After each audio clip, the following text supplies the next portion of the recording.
Critical thinking has become more important than ever. The second observation I wish to put forth is the threat of disruption in education. In my lifetime, I have witnessed one horrific disruption to education, the COVID-19 pandemic. I share the same experience with many parents in facing the numerous educational challenges that were brought upon us all by the pandemic. During the pandemic, why are we editing this keynote? Shouldn't we use AI to edit this keynote at this hour? And then my colleague said, shh, don't say that. Someone might hear you. And then it appeared to me that AI evokes shame, evokes fear because of the unknown. And we now live in an era where undeniably technology must be harnessed to improve access, quality, and equality in education. And the advent of artificial intelligence will certainly create another paradigm shift in education. Officials of the Republic of Korea, ladies and gentlemen, Assalamu alaikum. Angyong hashimnika. Joon Chim Imnida Yorubun. Let me express my sincere gratitude to the government of the Republic of Korea for bringing together world leaders and experts in the field of education through the Global Education and Innovation Summit 2023. Education is a powerful resource, and I am humbled to be part of this gathering of education leaders and experts from all over the world, and blessed to be able to share this keynote with all of you. But I believe what is most important today is also the opportunity to learn from all of you. I have two observations which I believe have greatly affected education in the last 20 years. First is that never in the history of the world has information been so readily available to students, parents, and educators because of technology.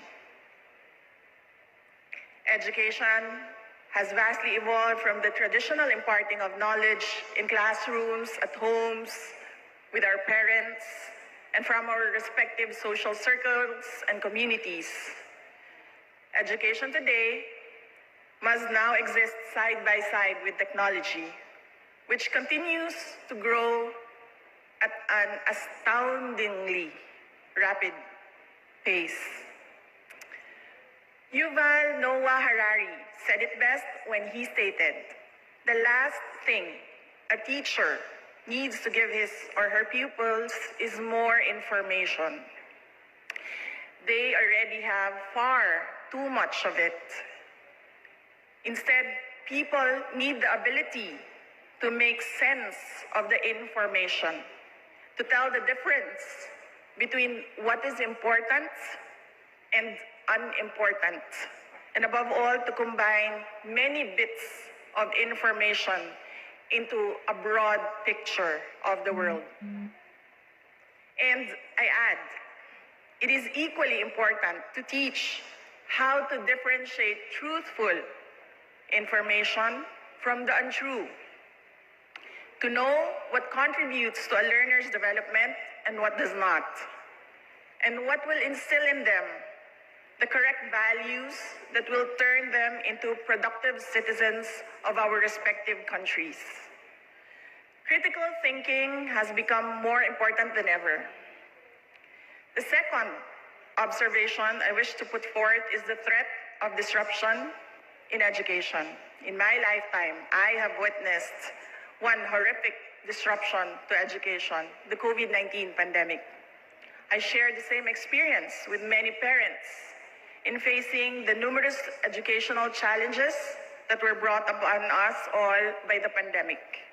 During the pandemic, Most students in the Philippines had to stay at home for their education, and I believe this deprived them the ease and function of communicative learning. COVID-19 also kept students away from the school environments, which we know are conducive to fostering independent thought and activity. Further, the pandemic deprived many students of social interactions that are largely developed in school settings, which includes group work and collaboration. Disruptions in education are not limited to pandemics, but may be the result of other causes such as areas in conflict, lack of infrastructure, human resource, or even as common as inclement weather. These two observations highlight the specific things that we must focus on when speaking about education and digital education. Critical thinking, communication, collaboration, and creativity. These four elements are widely considered by experts as the pillars of modern education and should remain the same in digital education, where the learning environment departs from our traditional classrooms. Last night, I was editing the keynote message for this morning, and I was telling my colleague, why are we editing this keynote? Shouldn't we use AI to edit this keynote at this hour? And then my colleague said, shh, don't say that. Someone might hear you. And then it appeared to me that AI evokes shame, evokes fear because of the unknown. And we now live in an era where undeniably technology must be harnessed to improve access, quality, and equality in education. And the advent of artificial intelligence will certainly create another paradigm shift in education. While this possibility will present newer and greater opportunities, it will present many uncertainties in our vision of digital education. And so we propose the following. First, the paramount consideration whenever and wherever we use and develop technology should wrap around critical thinking, communication, collaboration, and creativity.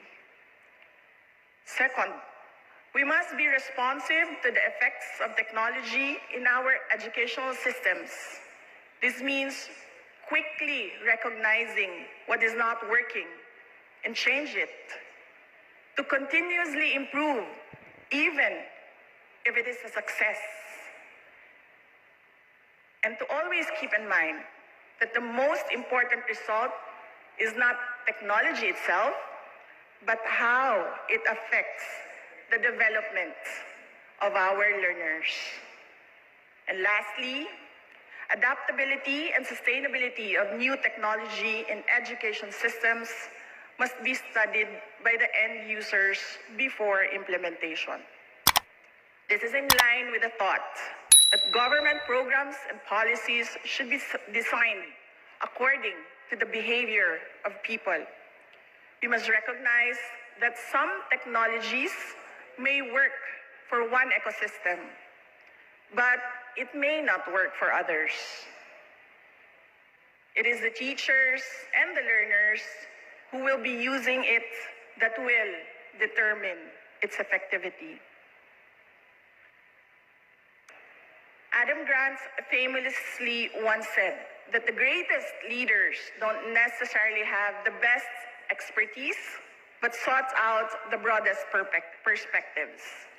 He further said that the more option one gathers, the higher the probability of choosing the best option. I believe that is the reason why we are all gathered here today. Let us take this opportunity to reshape education in our respective countries in order to provide our learners the all-important opportunity of reaching their full potential. The ultimate result of all our efforts should be the molding of productive and peaceful global citizens equipped with 21st century skills, but with a heart for nation building. Ang lahat ng ating ginagawa ay para sa Diyos, bayan at pamilya. All the things that we do is for God, country, and family. Kamsahamnida. Shukran.